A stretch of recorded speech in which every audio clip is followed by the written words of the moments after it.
नमस्कार, जय जोहार। क्या आप भी गवर्नमेंट एग्जाम्स की तैयारी करना चाहते हैं? क्या आप भी मेमोरी टेक्निक्स और ट्रिक्स के जरिए बहुत ही कम समय में स्मार्ट स्टडी करना चाहते हैं? क्या आप चाहते हैं कि सीजी व्यापम टॉपर आपको पढ़ाए? तो डाउनलोड करिए योगेंद्र साहू क्लासेस ऐप। यहाँ 10 से अधिक गवर्नमेंट एग्जाम्स क्रैक करने वाले और सीजी व्यापम टॉप करने वाले योगेंद्र सर CGPSC और सीजी व्यापम के अंतर्गत होने वाले सभी एग्जाम्स की तैयारी कराएं। तो डाउनलोड करिए Yogendra Sahu classes app to be the best, learn from the best.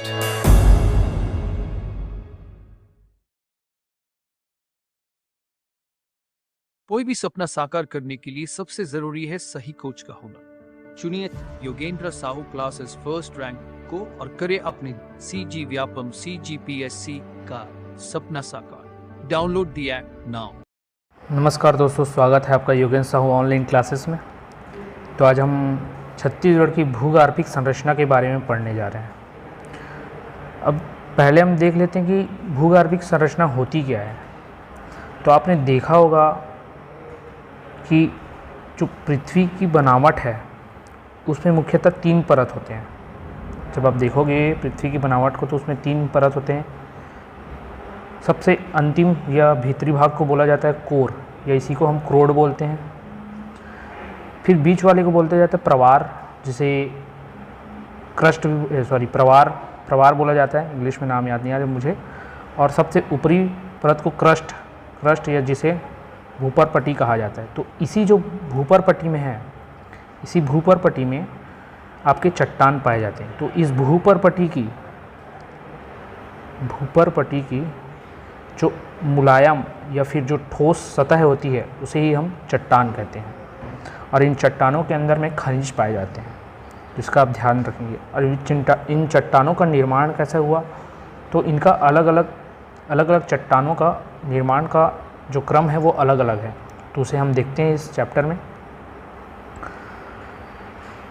तो हम देखते हैं कि चट्टान को मुख्यतः 3 भागों में वर्गीकृत किया गया है। चट्टानों को मुख्यतः 3 भागों में वर्गीकृत किया गया है, जिसमें से पहला चट्टान है आग्नेय, दूसरा है अवसादी और तीसरा है कायांतरित। मैंने क्या बताया? आग्नेय, अवसादी और कायांतरित। तो जो आग्नेय चट्टान है, नाम से ही समझ में आ रहा है आग, उसमें आग आ रहा है। तो ये लावा के ठंडा होने से निर्मित हुआ है। लावा या मैग्मा। जब लावा या मैग्मा क्यों बोल रहा हूँ, जब जो लावा है वो भूगर्भ के अंदर में होता है। जब भूगर्भ के अंदर में होता है तो उसे मैग्मा कहा जाता है। और यही मैग्मा जब ज्वालामुखी के विस्फोट के द्वारा पृथ्वी की सतह पर आ जाता है तो उसे लावा कहा जाता है। तो मैग्मा या लावा के ठंडा होने से आग्नेय चट्टान का निर्माण हुआ है। अभी इस आग्नेय चट्टान के टूटने फूटने के कारण से अवसादी चट्टानों का निर्माण हुआ है। तो सबसे पहले जो चट्टान का निर्माण हुआ वो आग्नेय है। केवल जो चट्टान आग्नेय का निर्माण होता है। अभी इस आग्नेय चट्टान के ही कायांतरित होने से या फिर उसके टूटने फूटने से अन्य चट्टानों के निर्माण हुए। तो जो टूटने फूटने से जब चट्टान के निर्माण होते हैं तो उसे अवसादी चट्टान कहा जाता है। और जब ये आग्नेय चट्टान साल दर साल करोड़ों वर्षों तक ताप और दाब के कारण अपने रूप में परिवर्तन कर लेते हैं तो उसे कायांतरित चट्टान कहते हैं। ठीक है।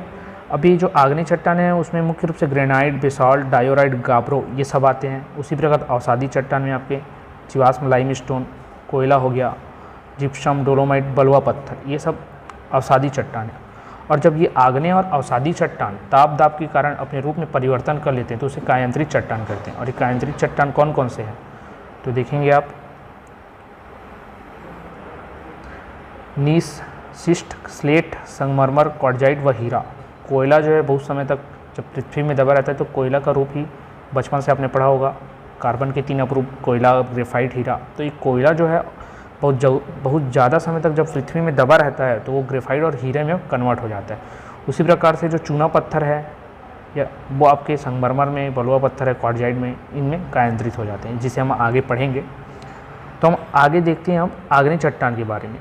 तो ये आग्नेय चट्टान जैसे कि मैंने आपको बताया कि पृथ्वी पर लावा के ठंडा होने से बनी। अब लावा कैसे था, तो जो हमारी पृथ्वी जो थी वो सबसे शुरू में इस लावा के फॉर्म में ही थी। जो हमारा पृथ्वी जो था वो जलता हुआ आग का गोला था। यहाँ सभी तरफ केवल आग ही आग थे और वो मैग्मा लावा के रूप में थे। जब सभी चीज़ें आग के रूप में जल चुकी रहेंगी तो एक लावे के रूप में रहती हैं।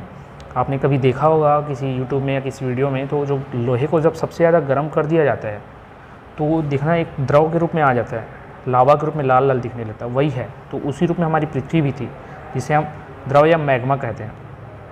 अब इस मैग्मा के साल दर साल हमारे पृथ्वी के वातावरण में परिवर्तन के कारण ये ठंडा होते गया। धीरे धीरे जब ये ठंडा होते गया तो इस आग्नेय चट्टान का निर्माण हुआ। ये अब जब कोई भी चीज़ धीरे धीरे ठंडा होगा तो ठोस रूप में आती जाएगी।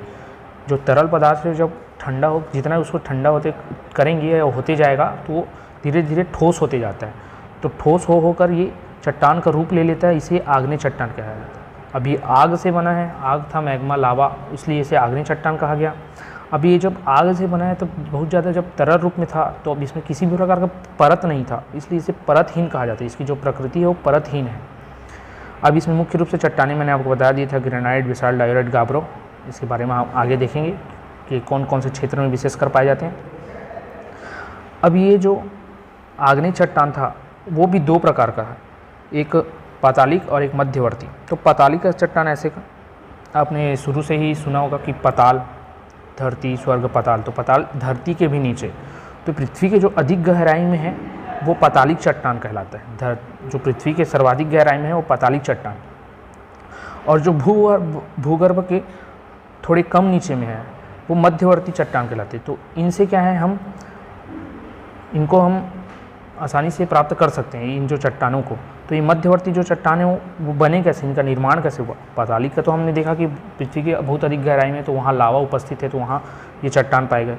अब जो मध्यवर्ती चट्टान कैसे बने, तो जब ज्वालामुखी विस्फोट होने रहता है या जो हमारे पृथ्वी के गर्भ में जो लावा है या मैग्मा है वो जब धरातल की ओर बढ़ता है ऊपर आगे, तो वो कभी कभी धरातली शैलों में या किस धरातल की जो आकारें रहते हैं, जैसे दरार हो गई, संधिया हो गई, या तलों में किसी भी प्रकार के जो आकार है वहाँ रुक कर वहाँ फंस कर जम जाते हैं और जम कर ठोस अवस्था में आ जाते हैं, तो वो मध्यवर्ती चट्टान बन जाते हैं। मध्यवर्ती चट्टान वही लिखा गया है, भूगर्भ से निकलने वाला मैग्मा धरातल में पहुंचकर बीच मार्ग में मिलने वाली संधियों अथवा दरारों तलों से जमकर ठोस हो जाता है।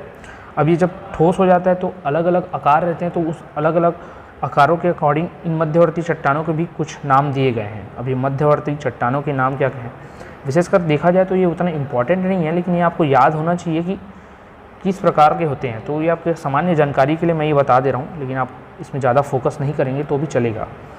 तो लेकोलिथ, डाइक, पत्रशिला, लेपोलिथ, फैकोलिथ और बैथोलिथ, तो इस प्रकार के ये जो मध्यवर्ती, जब लावा जो जम जाता है तो मध्यवर्ती चट्टान इन रूपों में निर्मित हो जाते हैं। इसे हम चित्र के माध्यम से भी देख लेते हैं, यहाँ बना हुआ है। तो आप देखेंगे कि जो लेकोलिथ है जो लावा के गुंबदाकार जमाव से निर्मित होता है, तो ये गुंबदाकार दिख रहा होगा आपको, गुंबद के आकार का, इसको लेकोलिथ कहा जाता है। जब ये लंबवत दरारों में, दीवारों में जब ये जमा हो जाता है तो उसे डाइक कहा जाता है या सेल भित्ति शिला कहा जाता है। जैसे ये देखेंगे आप, ये इस रूप से अगर जब जमा हो जाइए तो आपके डाइक कहलाते हैं, लंबवत, ये आपके डाइक हैं।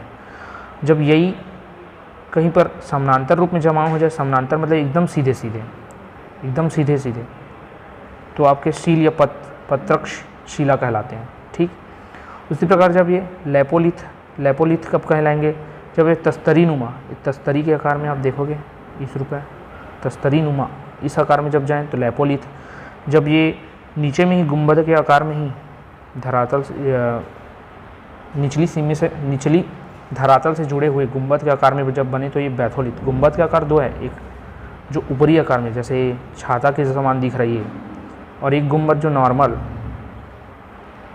तो ये दोनों आप याद रखना, बैथोलिथ और लेकोलिथ, दोनों गुंबद के आकार में, लेकिन एक छाते के समान है और एक नॉर्मल गुंबद के समान है, जैसे रेत का टीला बन जाता है उस आकार में ही।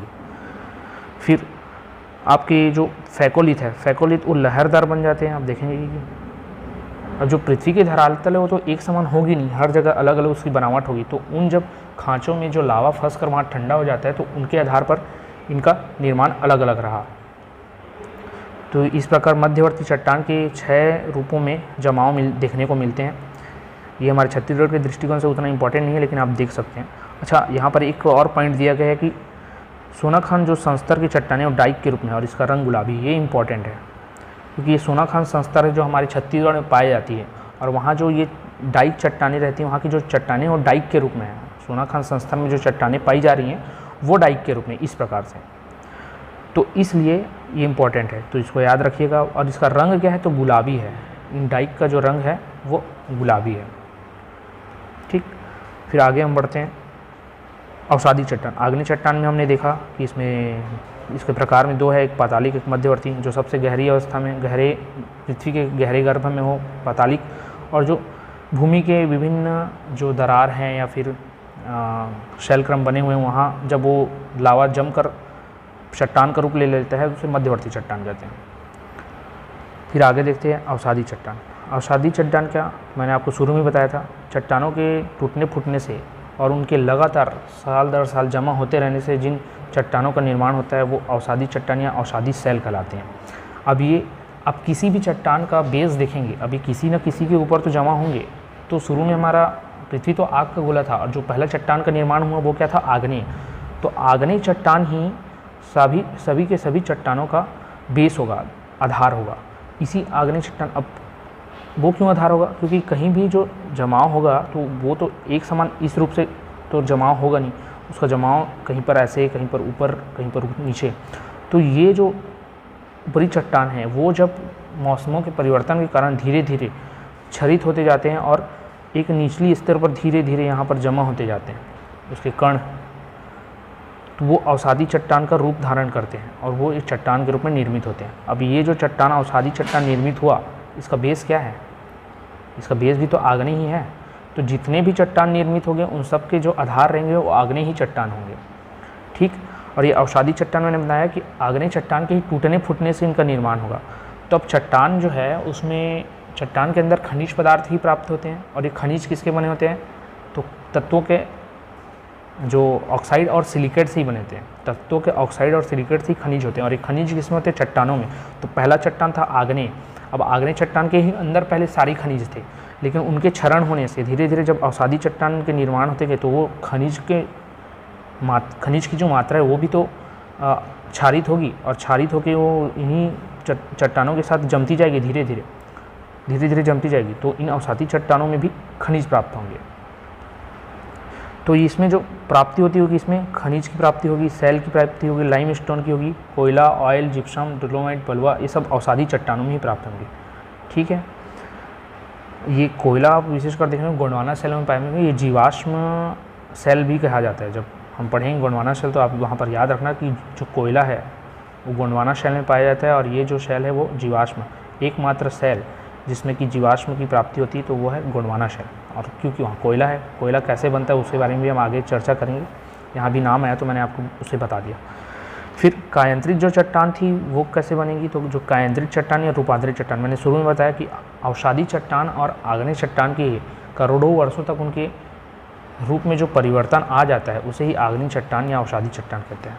अच्छा, आप एक बात और ध्यान रखेंगे, जो आग्नेय चट्टान हमें अभी के समय में प्राप्त होता है वो वास्तविक आग्नेय चट्टान नहीं है, उनका समयांतराल में परिवर्तन उनके रूप में आ गया है। जो शुरू में आग्नेय चट्टान रहेंगे उनकी प्रकृति से ये बदल चुकी है, आप ये ध्यान में रखिएगा। फिर जो कायांतरित मैंने बताया आग्नेय और अवसादी के रूपांतरण से, तो कायांतरित कौन कौन से हैं, तो जब ग्रेनाइट आग्नेय चट्टान बहुत समय बाद रूपांतरित होकर नीस बन जाता है, बेसाल्ट, सिस्ट या एम्फिबोलाइट बन जाता है। उसी प्रकार जब देखोगे तो कोयला आपका हीरा या ग्रेफाइट, क्ले सेल जो है वो स्लेट बन जाता है, चूना पत्थर आपका संगमरमर, चाक, डोलोमाइट संगमरमर बन जाता है, बलुआ पत्थर आपका क्वार्टजाइट बन जाता है। तो इसी प्रकार से कायांतरित चट्टानों का निर्माण होता है। तो हमने 3 चट्टान बताए, एक आपके आग्नेय, दूसरा अवसादी और तीसरा कायांतरित। तीनों के रूप आपने देख लिए कि कैसे कैसे होते हैं। फिर यहाँ पर बताया गया है कि जो किसी भी क्षेत्र में जो भूमि के गर्भ में स्थित विशिष्ट संरचना को भूगर्भिक संरचना कहा जाता है। भूगर्भिक संरचना के बारे में मैंने आपको बता ही दिया था कि हमारी जो संरचना है वो 3 पार्ट में डिवाइड है। आपका ऊपर भूपरपट्टी, प्रवार और ये क्रोड। तो ये प्रवार वाले क्षेत्र में बहुत कम मात्रा में बहुत डीप हो जाता है, और ये जो ऊपर का भूपरपट्टी क्षेत्र है अधिकतर खनिज यहीं से प्राप्त होते हैं। यहाँ भी होंगे लेकिन बहुत ही कम मात्रा में, और यहाँ तक आपका जो इसे प्राप्त करने की जो लागत आ जाएगी खनिजों को निकालने की, वो आपके लाभ से बहुत ज़्यादा होगी। तो यहाँ तो मुश्किल है। तो मुख्य जो खनिजें हैं वो आपको भूपरपट्टी पर ही प्राप्त होती हैं। तो उसी को यहाँ बताया गया कि इसी क्षेत्र में भूमि के गर्भ में स्थित विशिष्ट संरचना को भूगर्भिक संरचना कहा जाता है। अब जिसके निर्माण में विभिन्न शैल समूहों का योगदान होता है। शैल समूह कैसे बनते हैं मैंने आपको बता दिया। भूगर्भिक संरचना का प्रभाव धरातली स्वरूपों के साथ साथ भूमि की प्रकृति, मृदा के प्रकार, खनिज और वहाँ खनिज की उपलब्धता और कृषि योग्य भूमि में की गुणवत्ता पर भी पड़ता है। क्यों? अब कहीं पर आग्नेय चट्टान है और वो इतना ठोस होता है कि वहाँ पर कुछ भी आप प्राप्त नहीं कर सकते, ना वहाँ खेती कर सकते, ना किसानी कर सकते, कुछ भी, तो वहाँ तो होगा नहीं। तो कृषि योग्य भूमि की गुणवत्ता वहाँ होगी क्या? नहीं होगी। जब आप देखेंगे अवसादी क्षेत्र है तो वहाँ मिट्टी के निर्माण से अवसादी चट्टान बना है, तो वहाँ मिट्टी है तो वहाँ पर आप उसकी मृदा की अलग अलग प्रकार भी होगी, उसकी प्रकृति देख लेंगे। अब चट्टान जब रहेंगे तो एक समान तो रहे नहीं, कहीं पर ऊंचे, कहीं पर कम, कहीं पर थोड़े ज़्यादा, तो इस सब के आधार पर वहाँ की भूमि की प्रकृति भी पता चलती है। तो उसी को यहाँ पर बताया गया कि भूमि की प्रकृति, मृदा के प्रकार, खनिज की उपलब्धता, कृषि योग्य भूमि की गुणवत्ता पर भी इसका प्रभाव पड़ता है। कि इसका धरातली स्वरूप का, भूमि की संरचना का धरातली स्वरूप के साथ साथ। ठीक, फिर इन्हीं सेल समूहों के आधार पर सतही विविधता, जैसे सतही मिट्टी, खनिज तत्व की उपलब्धता, वनों की विविधता, कृषि योग्य भूमि का निर्धारण होता है। सेम पॉइंट ही है। फिर आगे जब हम देखेंगे, ये उतना इम्पॉर्टेंट नहीं है लेकिन आपको उस दृष्टि दिया है तो मैंने आपको समझाने के दृष्टिकोण से बता दिया। मेन पॉइंट आपको आगे मिलेंगे, जैसे कि भारत में पृथ्वी के सभी भूवैज्ञानिक कालों में निर्मित चट्टानें। तो भारत में बहुत सारी प्रकार की चट्टानों के क्रम पाए जाएंगे। जरूरी नहीं कि वो सारे के सारे हमारे छत्तीसगढ़ में पाए जाए। तो हमारे छत्तीसगढ़ में जितने प्रकार की चट्टानें पाए जाएंगे हमें उनका ही अध्ययन करना है, क्योंकि हमें अभी छत्तीसगढ़ की भूगर्भिक संरचना पढ़ रहे हैं, ना कि भारत की। तो भारत में मुख्यतः 7 प्रकार के हैं, जिसमें आर्कियन, धारवाड़, कडप्पा, विंध्य, गोंडवाना, फिर दक्कन और टर्सरी है। तो ये जो टर्सरी क्रम की चट्टानें वो हमारे छत्तीसगढ़ में विद्यमान नहीं है। टर्सरी क्रम की चट्टान हमारी छत्तीसगढ़ में विद्यमान नहीं है, तो हमें इसके बारे में नहीं पढ़ना, हमें इन 6 के बारे में पढ़ना है। तो ये 6 कौन कौन से हैं? आपका आर्कियन, धारवाड़, कडप्पा, विंध्य, गोंडवाना, दक्कन ट्रैप। तो इसके लिए एक ट्रिक है, यहाँ पर लिखा हुआ है, आप देखेंगे कि आधा कवि गोद में से हम 6 सेल समूह के नाम याद कर सकते हैं। आ से आर्कियन, धा से धारवाड़, क से कडप्पा, वी से विंध्य, गो से गोंडवाना और द से दक्कन ट्रैप। तो ये 6 के बारे में हमें विस्तृत अध्ययन करना है। तो हम आगे देखते हैं कि जो छत्तीसगढ़ में पाए जाने वाले सेल समूह हैं उसको यहाँ पर एक चार्ट के रूप में आपको प्रदर्शित किया गया है। तो आप भी कभी अपना नोट्स प्रिपेयर करें तो इनको बहुत महत्व दीजिएगा, चार्ट बनाने का और आपके नक्शा कैसा भी हो आपको समझ में आना चाहिए, क्योंकि वो आपके लिए बेहतर होता है। ज़रूरी नहीं कि भारत का नक्शा ऐसा है कुछ तो मैं वैसा ही बनाऊँ, मैं इस आकार में बना के अपने लिए सुविधाजनक बना सकता हूँ उसके। तो हमेशा चार्ट्स और जो नक्शा है उसका इम्पॉर्टेंट रोल रहता है। तो उस तरीके से आप अपनी तैयारी को भी प्रखर बना सकते हैं और जो आगे आप जब रिवीजन करोगे तो उसके लिए भी आसानी पड़ता है। तो इन चीज़ों को आप ध्यान में रखिएगा। तो यहाँ पर दिया हुआ है सेल समूह, विस्तार और विशेष। तो सेल समूह हमने 6 के बारे में पढ़ना है, डिस्कस किया अभी। आर्कियन, धारवाड़, कडप्पा, विंध्य, गोंडवाना और दक्कन। तो आर्कियन सेल समूह ये जो है हमारे छत्तीसगढ़ में सर्वाधिक इसका विस्तार है, सर्वाधिक विस्तार आर्कियन सेल समूह का है। अब इसका विस्तार कितना है तो 50% है। संपूर्ण छत्तीसगढ़ के 50% हिस्से में अकेले आर्कियन सेल समूह पाए जाते हैं। अब उन विस्तार में मुख्य रूप से कहाँ कहाँ देखा जाए तो 50% बोलेंगे तो लगभग छत्तीसगढ़ के सभी एरिया में इसका फैलाव है। लेकिन विशेषकर आपका देखा जाए तो बस्तर पठार के अधिकांश भाग में बैलाडीला की पहाड़ियों जो है वो सबसे पुराने सेलों से निर्मित है। जो आर्कियन सेल के जो सबसे पुराने सेल हैं वो बैलाडीला की पहाड़ियों से प्राप्त होते हैं।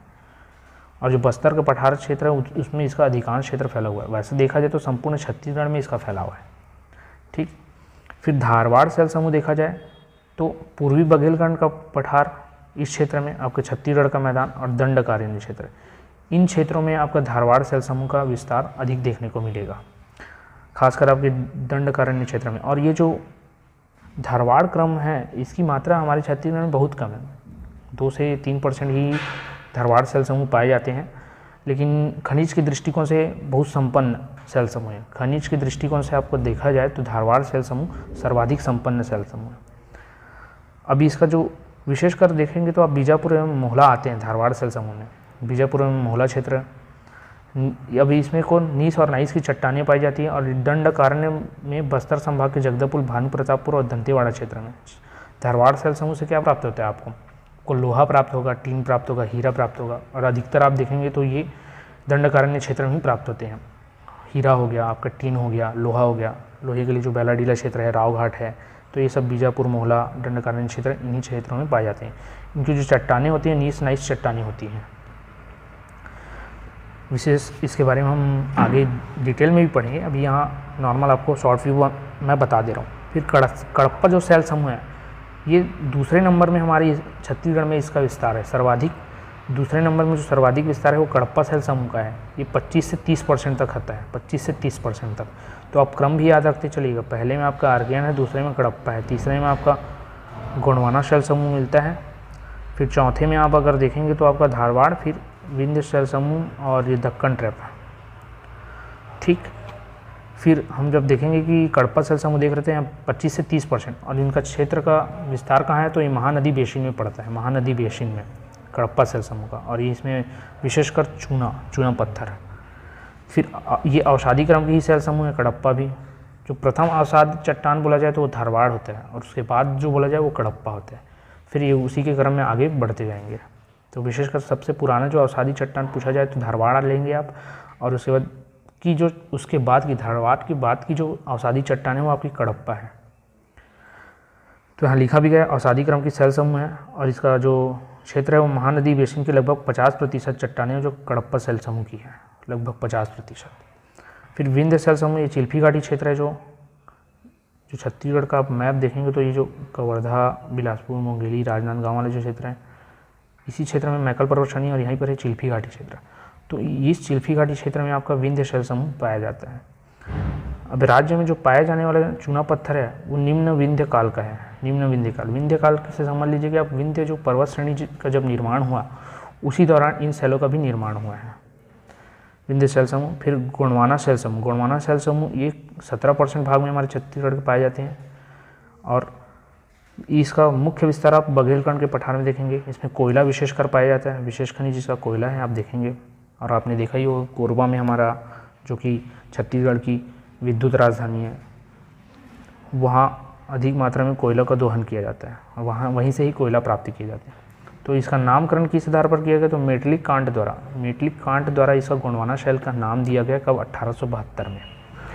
फिर दक्कन ट्रैप ये जो मैकल श्रेणी के क्षेत्र में मैंने अभी बताया, जो राजनांदगांव, कवर्धा, मुंगेली, बिलासपुर इस क्षेत्र में जो पड़ते हैं, तो इधर जो है दक्कन ट्रैप पाया जाता है। ऐसा इसमें विस्तार दिया गया है, लेकिन आप इसको देखेंगे भौगोलिक रूप से तो दक्कन ट्रैप आपके जसपुर क्षेत्र में भी मिलेंगे आपको। तो प्रमुखता पाट प्रदेशों में पाई जाती है, और पूर्वी भाग कोरबा, कवर्धा इसका विशेष क्षेत्र है, और जहाँ इसका रूपांतरण होकर ये लमेटा या लेटेराइट में परिवर्तित हो गया है दक्कन ट्रैप। तो ये अभी हमने चार्ट देखा, अब इसके बारे में हम आगे विस्तृत अध्ययन देखेंगे। एक बार आप इस मैप को भी देख लीजिए कि कौन सी सेल समूह किस क्षेत्र में विशेषकर पाई जाती हैं। तो आर्कियन जो सेल समूह है वो देखेंगे कि आप संपूर्ण छत्तीसगढ़ में ये पाई जाती है, और सबसे सर्वाधिक ये 50% पाई जाती है। फिर उसके बाद जो है वो आपका कडप्पा है, कडप्पा दूसरे नंबर में सर्वाधिक मात्रा में पाई जाती है। तो आप देखेंगे कि जो महानदी बेसिन है उस क्षेत्र में आपका कडप्पा सेल समूह पाया जाता है। फिर जो धारवाड़ है वो धारवाड़ आपको देखेंगे कि छोटे छोटे क्षेत्रों में फैला हुआ है। दंतेवाड़ा का बेलाडीला क्षेत्र हो गया, बीजापुर क्षेत्र हो गया, मोहला हो गया, दल्ली राजरा क्षेत्र हो गया, इस थोड़े सा आपका चिल्फी घाटी क्षेत्र में प्राप्त हो जाएगा। तो इन सब क्षेत्रों में थोड़ा थोड़ा ये फैला हुआ है। फिर आप देखेंगे कि गोंडवाना, एक निचली गोंडवाना और ऊपरी गोंडवाना हो गया। मुख्य रूप से ये आपके ऊपरी क्षेत्र में पाए जाएंगे, जहाँ ये सब ऊपर वाले क्षेत्रों को ऊपरी गोंडवाना और उसके नीचे वाले क्षेत्रों को निचली गोंडवाना में बांट दिया गया है। ठीक है, उसी प्रकार जो दक्कन ट्रैप है, दक्कन ट्रैप आप देखेंगे कि यहाँ पाट प्रदेश में आपके चिल्फी घाटी क्षेत्र में जो मैकल पर्वत श्रेणी का क्षेत्र है उस क्षेत्र में आपके पाए जाएंगे।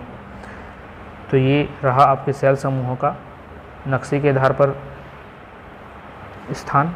एक बार मैं आपको जूम कर करके दिखा देता हूँ।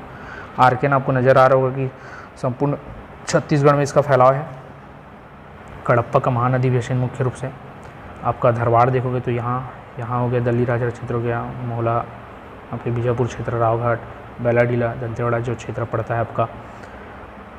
और उसके बाद आप जब वो देखेंगे कि आपके विंध्य शैल समूह है, विंध्य शैल समूह में आप देखोगे कि विंध्य शैल समूह आपके इसी क्षेत्र में पाए जाएंगे। और आपके जो गोंडवाना शैल समूह, गोंडवाना शैल समूह ये ऊपरी वाले संभाग में आपके पाए जाते हैं, ऊपरी गोंडवाना, निचली गोंडवाना। दक्कन ट्रैप भी यहाँ है, कुछ मात्रा में दक्कन ट्रैप आपको यहाँ भी प्राप्त होंगे। तो इस प्रकार से ये छत्तीसगढ़ में भूगर्भ